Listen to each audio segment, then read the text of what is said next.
হৈছে একদম মাটিৰ একদম এতিয়া মই যিটো পুলি ৰুইছোঁ এইটো হৈছে ভাল জাতৰ, এইটো হৈছে অম্লবালিকা আমৰ পুলি। আৰু এই আমৰ পুলিটো প্ৰত্যেক বছৰতে লাগে। এতিয়া বহাগ মাহ যেতিয়া পৰিব এই মৰিব আৰম্ভ হ'ব। কিন্তু মৰাৰ লগে লগে এটা কাম কৰিব লাগিব, যেতিয়া ইয়াৰ ফুলটো আহিব, ফুলটো অহাৰ লগে কাটি দিব লাগিব। মই যোৱাবাৰ এটা ফুলটো আহিছিল, ফুলটো অহাৰ লগে লগে মই এইখিনি কাটি দিলোঁ।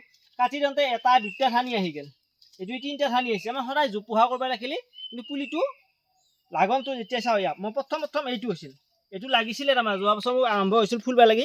মই ইয়াত কাটি দিলোঁ, কাটি দিওঁতে দুটা ঠানি হ'ল। আকৌ দুটাৰ পৰা যেতিয়া এটা ফুলব, এইটো যেতিয়া কল যেতিয়া বহাগ মাহত ফুলব, আকৌ আমি এটা কাটি দিম। কাটি দিলে সদায় জোপোহা হ'ব। আৰু সেয়া মই এডাল জোপোহা কৰিছোঁ আম। সেনেকৈ জোপোহা তাৰমানে চাপত তাৰমানে লগাব ইচ্ছা কৰিলে সদায় তাৰমানে আগবিলাক কাটি থাকিব লাগে, লাগবা দিব নালাগে। প্ৰায় 2 বছৰৰ মূৰত 3 বছৰত আমটো লাগবা দিলে হ'ল, তেতিয়াহ'লে গাজাল জোপোহা হ'ব। সেইটো মোৰ 5 বছৰ হ'ল বাৰু, কিন্তু 3 বছৰত বঢ়িয়া জোপোহা হ'ব।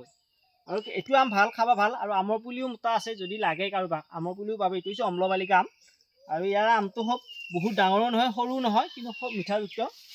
আৰু ই যেতিয়া পকব সময়ত কিন্তু ইয়াক গাপ দিব ক'ব লাগে দেই। আৰু ইয়াৰ চাপৰৰ পৰা লাগব আচলতে, ই লাগবই, লাগিলেও আমি লগাব নালাগে। কিন্তু সদায় মানে কৰিটো কাটি দিব লাগিব। প্ৰায় 3 বছৰমান 4 বছৰমান মূৰতহে আমটো লগবা দিব লাগে, তেতিয়া গাজাল বঢ়িয়া জোপোহা হ'ব। জোপোহা হ'লেও চাপতে লাগব।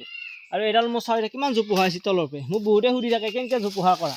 আচলতে আমি সেনেকৈ জোপোহা কৰোঁ, সদায় আগবিলাক কাটি থাকোঁ। কাটি থাকিলে বঢ়িয়া জোপোহা হ'ব। জোপোহা হ'লে তাৰমানে চাপৰৰ পৰা লাগব।